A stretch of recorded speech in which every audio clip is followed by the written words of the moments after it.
Hi Tom, congratulations on the film. Thank you. When was the first time you saw it? I saw it all the way through. I mean, I Did saw you? it right from. I had the script, which I lived with for ages first, and that's why I was deciding to do it. And that's the sort of thing that kind of wormed into my head. Right. So I've kind of been there all the way through, in one way or another. So when did you first meet Luca? He came and found me in Turin, I think, when I was doing a show, and he turned up with Walter, the editor, and one of the producers.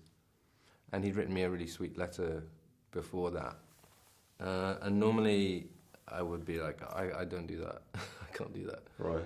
But there was something about the way they were describing it and the fact it was Goblin who'd done the original soundtrack, and they were really open to taking it in a different way. And I don't know, it was just something about the way they were speaking about it even then which sort of totally fascinated me. Okay. Had you met him before, Tom, or was that the first time you'd met him? No, I didn't know them. No, it was out of the blue. Okay.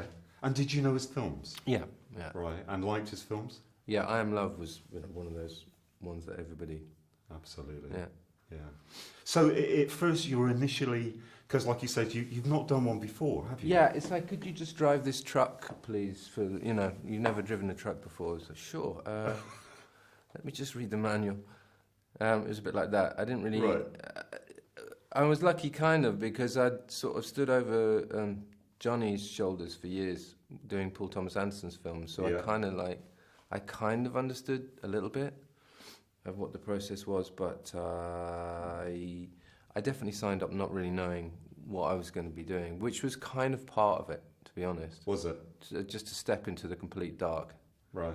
And it really was a step into the dark. Was it? Yeah. So how long before that meeting, you went away and sort of let the idea sit with you for a while, did you? Before you told it? A few months, and then we met up again in London and in some cafe, and he was talking about the main dance sequence, which was Volk. Yeah.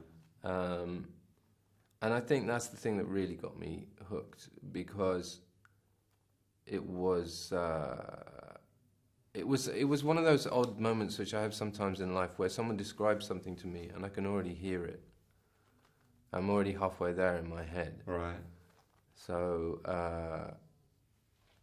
actually, the premiere last night, that was the big moment for me, was because, to me, musically, everything sort of works towards that. Dramatically as well. Yeah. The main dance sequence. And I had this idea in my head when he was speaking to me in this cafe of it, this melody spreading itself around the cinema in a certain way.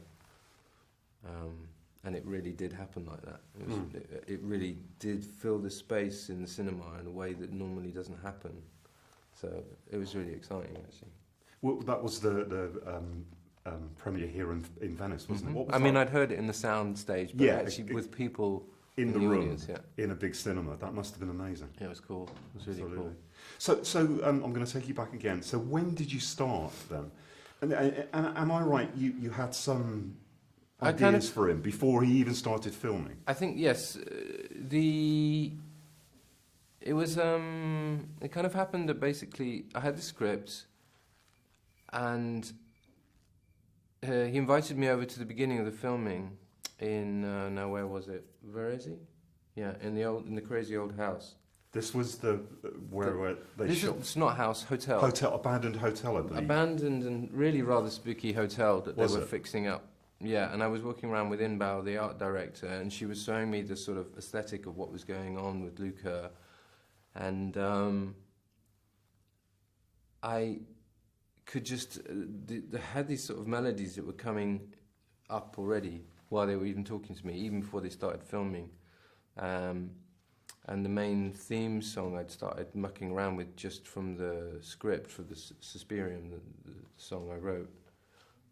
So it all sort of, initially, this is what happens with me, all the ideas and them starting up, all the loose gems of ideas will happen really quickly, and then you have this slow, painful process of trying to actually fit it all together.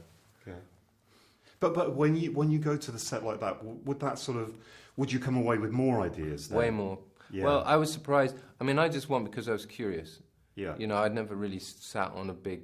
It was a big production. It was, and there was so much going on, and so many people involved, and Luca standing in the middle, speaking 4 languages. It was quite something to behold, and I just liked being like one little cog in this enormous machine. I thought, oh, this is really fascinating, and total reversal of where I normally find myself.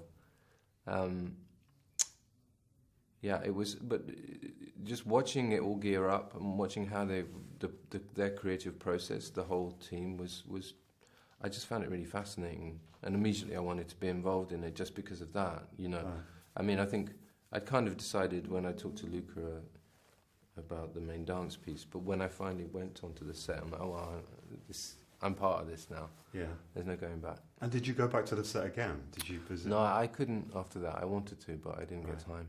But what was your impression of him? I just understand. I don't know how he manages to keep all these things moving, you know, and be focused creatively. I found this quote from Stanley Kubrick about that. About advice to young filmmakers: don't just make your first film, get it made, get it produced. Do it all yourself, and you'll learn everything you need to know, which is you'll spend a lot of time just making sure people are on set and making sure things are actually happening. And then right in the middle of all that, you've got to stay focused with all this chaos going on, you know. And he manages to do that, which for me, I was like, I don't know how anyone could do that. Yeah. I mean, I'd be running out the door if it was me. You mentioned you must have been asked, Tom, before to do soundtracks.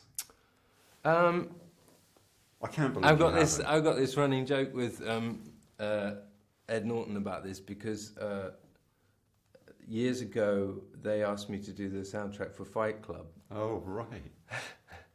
And I was like, I was a bit strung out at the time. I don't think I could really do it. And I started reading the script and I just thought, this is not funny. And then every single time I see him, he reminds me of it. Does it? Because I blew them out. Right.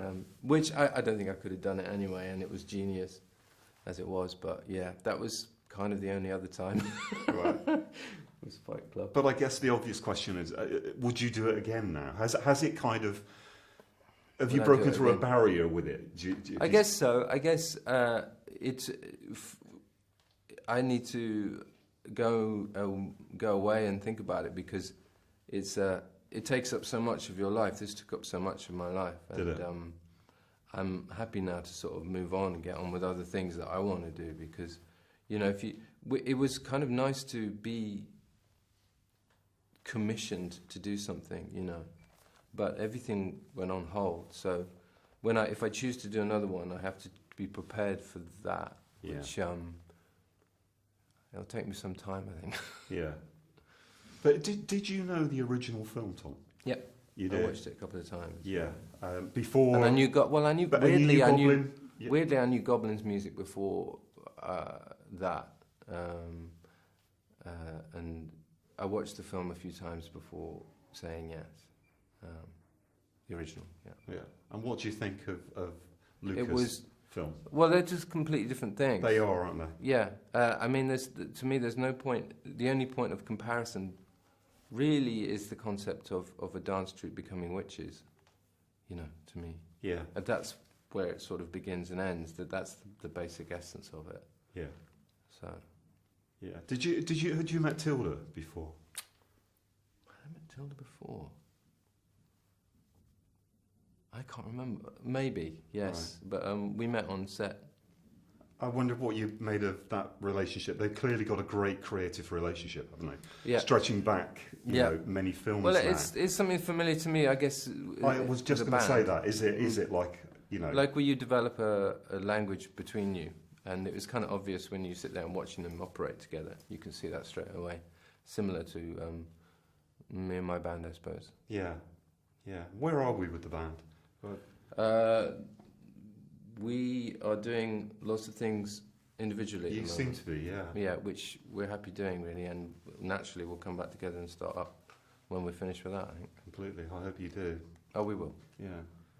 And I hope you do another film soundtrack, actually. Eventually, yeah. But just after I've had a long sleep. to sum up, last one, Tom. Did you enjoy it in the end? Was Oh, it yeah. fulfilling? The reason I enjoyed it was I was just pushed into a place I would never normally go to. You know, I was pushed into a room that I would never choose to stand in and do things that I would never imagine I would normally do, you know. Yeah. And for that, it was worth it.